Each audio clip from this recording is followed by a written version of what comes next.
नमस्कार दोस्तों, आप सभी का स्वागत करती हूँ तहे दिल से अपने channel mix and match station पर एक बार फिर से। और उम्मीद करती हूँ कि आप लोग बहुत अच्छे होंगे, सुखी होंगे, स्वस्थ होंगे और अपने अपने परिवार में व्यस्त होंगे। तो मैं भी बहुत अच्छी हूँ। और सबसे पहले तो आप सभी को नवरात्रि की हार्दिक शुभकामनाएं। नवरात्रि चल रहे हैं, सब लोग अपने अपने घर में पूजा पाठ कर रहे हैं। तो मैं भी एक गीत लेके आई हूँ। कौशल्या माता अपनी जो है संतान के लिए माता देवी मैया से जो है अर्ज कर रही हैं और अपनी व्यथा भी बता रही हैं मन की। इस गीत में यही है और चलिए फिर शुरू करते हैं।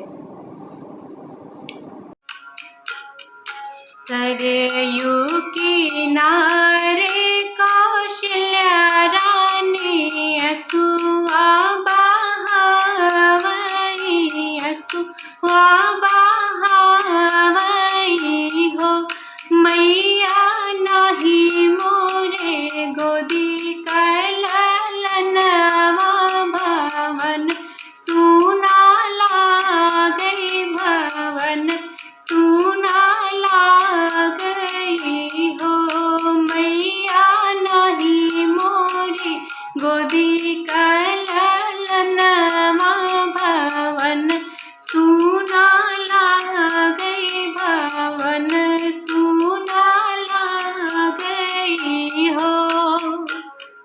सरयू किनारे कौशल्या रानी असुआ बहावई हो मैया नहीं मोरी गोदी कललनवा भवन सुना लागई, भवन सुना लागई हो। एक होरिलवा के कारण अगम तप कैली, अगम तप कैली न हो मैया देवता पितर बहु पूजी कठिन व्रत कैली, कठिन व्रत कैली न हो मैया देवता पितर बहु पूजी कठिन व्रत कैली, कठिन व्रत कैली न हो। कार्तिक रहली एकादशियावा की पगिया ना घुटली, की पगिया ना घुटली न हो मैया भूखे बब ना घेवली त जुठवा बटोरली, त जुठवा बटोरली न हो मैया भूखे बबना जेवली और जुठवा बटोरली, और जुठवा बटोरली न हो। इतनी वचन सुनी देवी मैया दरस देखवली, की दरस देखवली न हो मैया गुफा से निकली बहरवा मधुर बोलिया बोले, मधुर बोलिया बोलई हो मैया गुफा से निकली बहरवा मधुर बोलिया बोलई, मधुर बोलिया बोलई हो।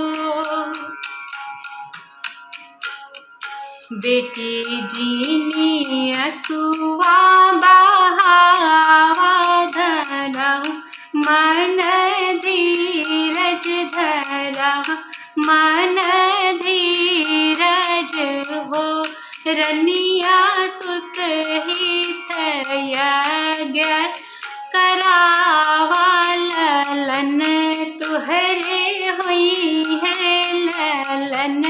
तुहरे होई है न हो रनिया सुत हित यज्ञ करावा ललन तुहरे हुई है ललन तुहरे हुई है न हो।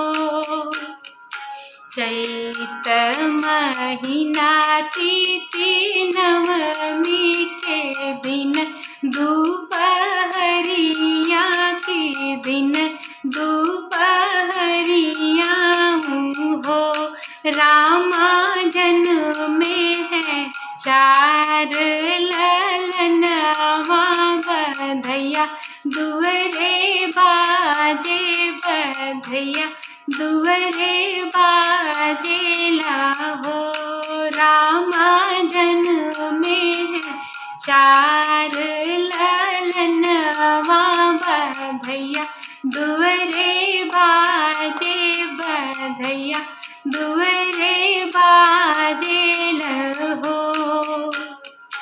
चैत महीना तिथि नवमी के दिन दोपहरिया न हो रामा जन्मे है चार ललनवा बधैया दुअरे बाजे बधैया दुअरे बाजेला हो रामा जन्मे है चार ललनवा बधैया दुअरे बाजे बधैया दुअरे बाजेला हो।